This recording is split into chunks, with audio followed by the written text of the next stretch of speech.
오늘 강연 주제는요.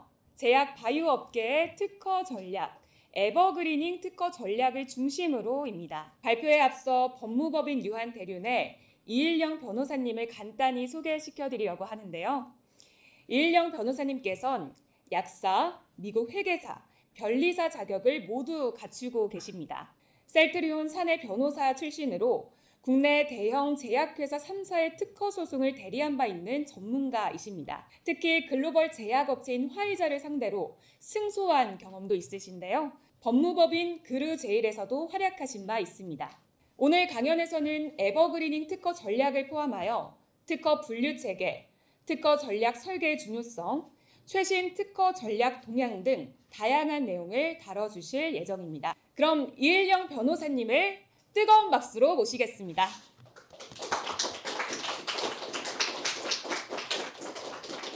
안녕하십니까. 오늘 발표를 맡게 된 대륜의 이일영 변호사라고 합니다. 바쁘신 와중에 이렇게 참석해 주셔서 대단히 감사드립니다. 그러면 오늘 발표를 시작하도록 하겠습니다. 먼저 발표 순서입니다. 이제 앞부분은 좀 개론에 해당하는 부분이라고 보시면 될 것 같고요. 세 번째, 네 번째 꼭지가 오늘의 본론에 해당하는 부분입니다. 그러면 이제 본격적으로 시작을 해보겠습니다. 이제 개론에 해당하는 부분인데요. 다들 잘 아시다시피 이제 특허법의 기본 정신은 이제 발명을 공개를 하고 그를 통해서 산업을 발전시키고 발명자에 대해서 일정 부분 보상을 하는 그런 구조로 되어 있습니다. 특허권의 존속 기간을 살펴보면 20년에서 최대 5년까지 연장이 가능하도록 되어 있습니다. 그런데 방금 최보현 의원님께서도 설명을 해주신 것처럼 최근에 특허법 개정이 있었습니다. 그래서 특허권 존속 기간의 상한선이 도입이 되어서 의약품 허가일로부터 14년까지 상한선이 새로 도입이 됐습니다. 그리고 연장 가능한 특허권 개수에도 변경이 됐고 여기에는 나오지 않지만 이제 침해의 태양 중 하나로 수출 행위가 추가되는 그런 좀 중대한 변화도 있었습니다. 그래서 이것 관련해서는 저희 대륜에서 준비 중인 2월 뉴스레터에 관련 내용이 포함되는 것으로 알고 있습니다. 그래서 참석하신 분들께 저희가 그런 뉴스레터도 발송 드릴 수 있도록 그렇게 하겠습니다.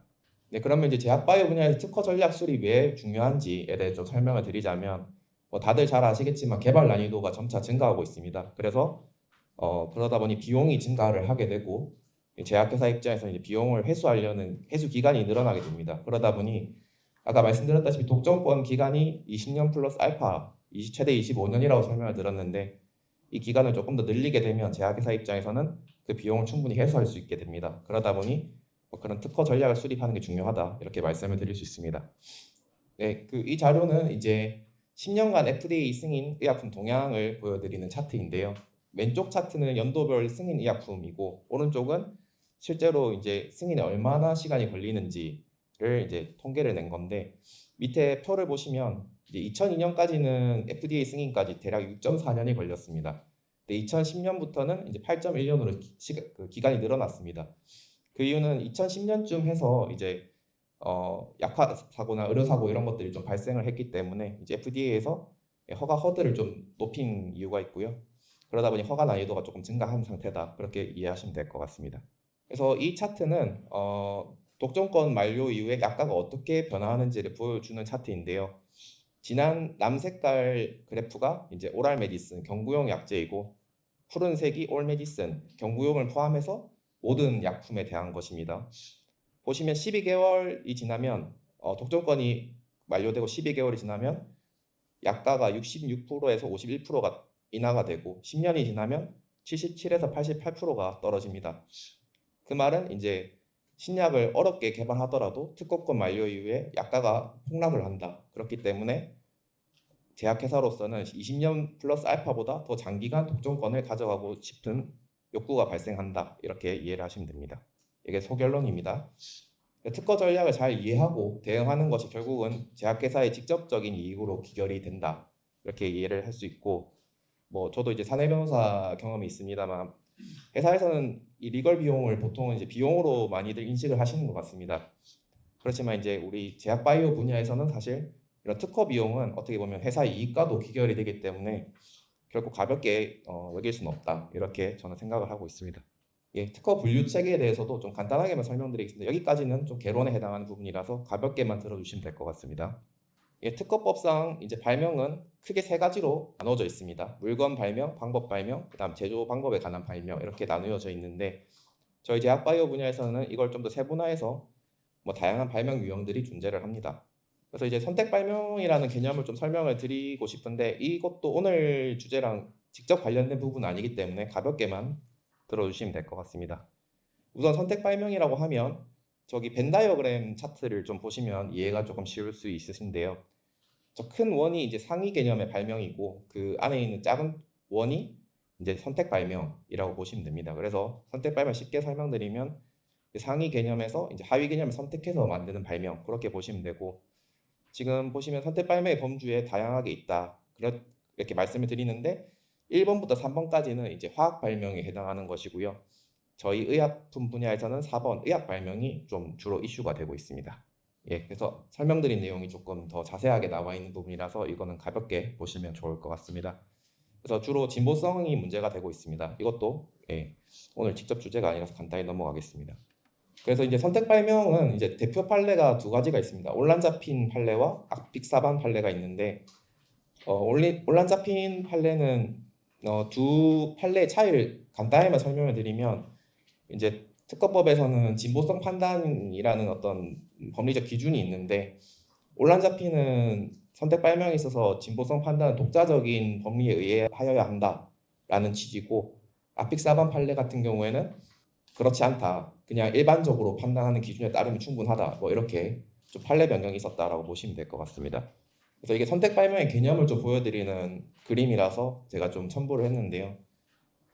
지금 구조식이 이제 올란자핀의 구조입니다. 그래서 보시면 핵심 골격 거의 유사하고 다만 취향기만 이제 에틸기에서 메틸기로 바뀐 게 올란자핀이다. 뭐 이렇게 이해를 하시면 됩니다. 혹시 이것도 오늘 주제랑 직접 관련 아니기 때문에 간단하게 보시면 됩니다.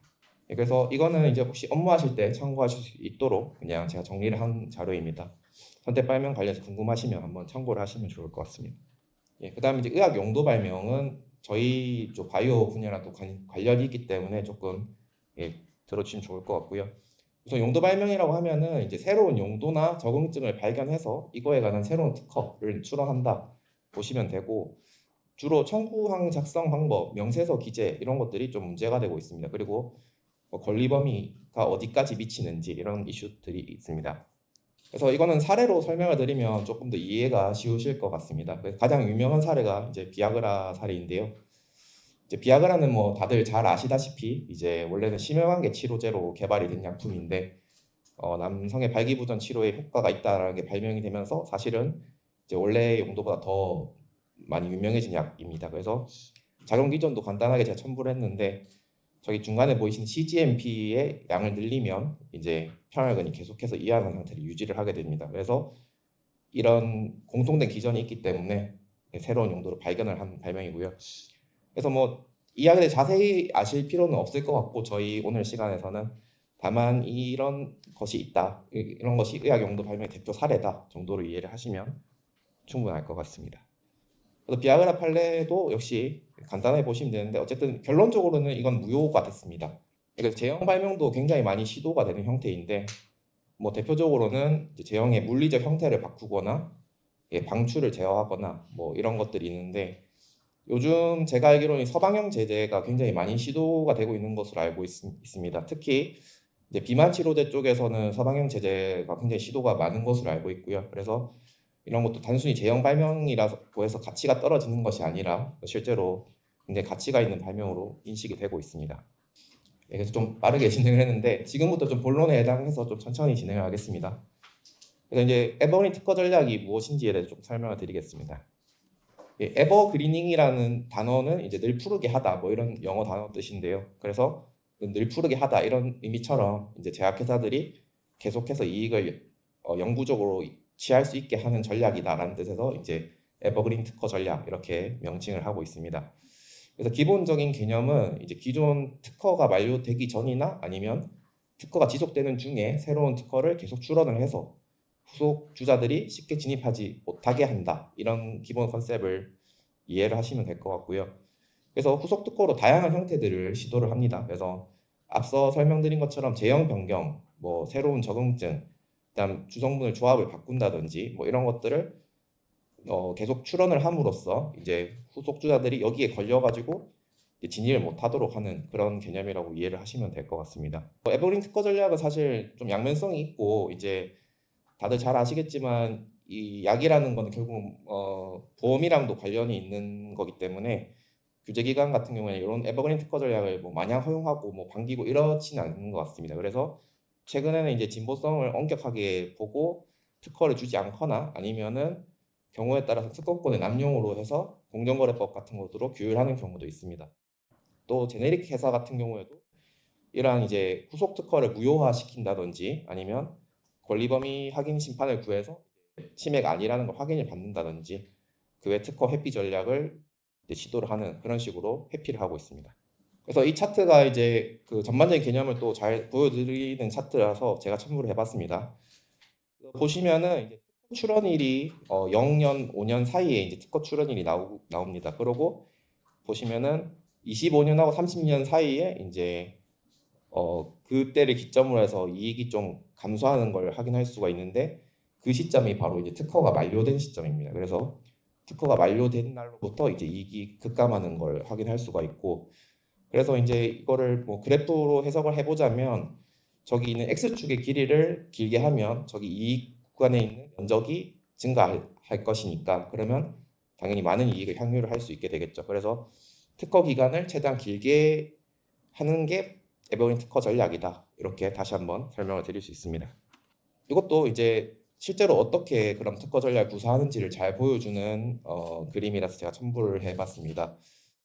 맨 위에는 이제 제약회사 개발 단계가 표시가 돼 있고 보시면 중간에 특허 출원을 어떻게 했는지가 나옵니다. 그래서 뭐 다들 잘 아시겠지만 처음에 디스커버리 단계에서 이제 물질을 발굴을 하게 되고 그때 가장 원천이 되는 물질 특허를 출원을 하게 됩니다. 그래서 이 회사 같은 경우는 1984년도에 이제 물질 특허를 최초 출원한 게 확인이 되고 보시면은 이제 전임상, 임상 계속 진행을 하면서 후속 특허를 계속 출원을 하고 있는 걸 확인할 수가 있습니다. 1991년도에 뭐 2건의 제형 특허, 97년도에 또 제형 특허, 2000년도에는 제법 특허, 2002년 뭐 결정다형 특허 이런 식으로.